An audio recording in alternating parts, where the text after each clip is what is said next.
Hi everyone, and welcome. Today, I'm going to talk about how to answer interview questions about your weaknesses. But let's start by switching perspectives. Imagine you're not the candidate, instead you are the hiring manager conducting the interview. You've received a lot of applications and decided to interview 5 candidates. You've already read a lot about their achievements and career history, and now you want to get to know them in person. One of the questions you ask is, tell me about your greatest weakness. You ask this question not because you want to find a weak spot that you can hold against them. After all, you want to fill this position without interviewing even more candidates, so you can focus on all your other tasks. Rather, you ask because you want to understand whether they are self-aware and willing to work to improve themselves. Imagine that one of the 5 candidates hasn't thought about this question, gets nervous, tries to make something up or says something like, I don't have any weakness. Or the candidate tries to navigate away from the question. What would your judgment be? Does this person show self-awareness? Probably not. Now imagine that 3 of the other candidates give very similar answers. They might say, I'm a perfectionist, or I can be impatient when I don't see progress. You wouldn't blame them because they probably just followed someone's advice to choose a generic weakness that can be turned into a strength. But would you be impressed? Would you feel that you could connect to them? Did they build trust? Probably not.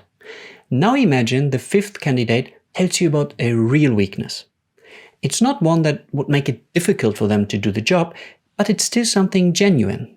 And when you ask, the candidate gives you an example of how they took responsibility to solve some problems that were initially caused by their weakness. And they describe what they learned from that situation and how they worked on improving themselves.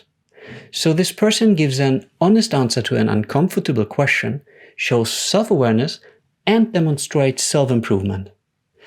Which candidate would you want to have on your team? Most likely, you would pick the last one, right? So, if you want to be part of the 20% who stick out when asked this question, my recommendation is to follow these 5 steps. Step 1. Situations where you wish you had done better. Think about the last 3 years of your career. If this is the first job you have applied for, think about internships, extracurricular activities, or other projects you have engaged in. Write down 5 to 10 examples of situations where you wish you had done better. Step 2. Remove inappropriate examples. Remove all examples where you didn't correct the situation.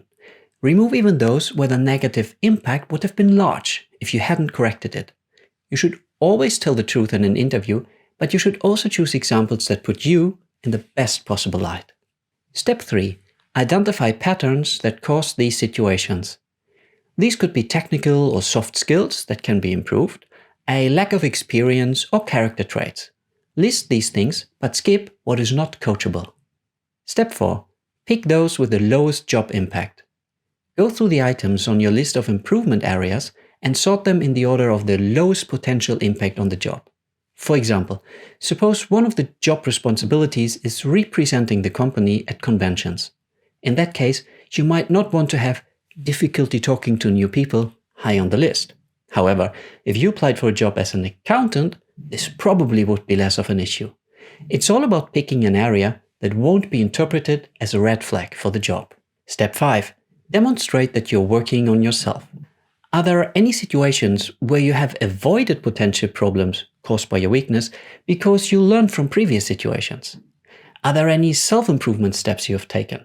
This could be reading relevant books, blogs and articles, listening to podcasts, or taking courses. Or maybe you have asked someone for feedback, coaching, or advice. These are the 5 steps. Additionally, here are 2 recommendations for formulating your answers. Number 1, use positive words like challenge rather than problem and improvement area instead of weakness. And number 2, put more emphasis on your self-awareness and self-improvement than on the actual weakness. Let me close this episode by giving you a quick example from a candidate who applied for a software developer position. He told me that one of his improvement areas was that he sometimes found it challenging to get to the point, especially when explaining complicated technical topics. He told me that his audience understood him, but gave him feedback that his explanations were long-winded. He became more and more aware of this and started observing his colleagues when they explained technical topics. One of his colleagues was particularly good at this, so he asked him for some coaching. He also took a course on presentation techniques and started actively asking people for feedback. He mentioned that he received a lot of positive responses for improving in this area and had an appropriate example to back this up. I thought this was a good and honest answer that showed self-awareness and self-improvement. That's all for today. Thank you for watching, and I hope this was helpful to you.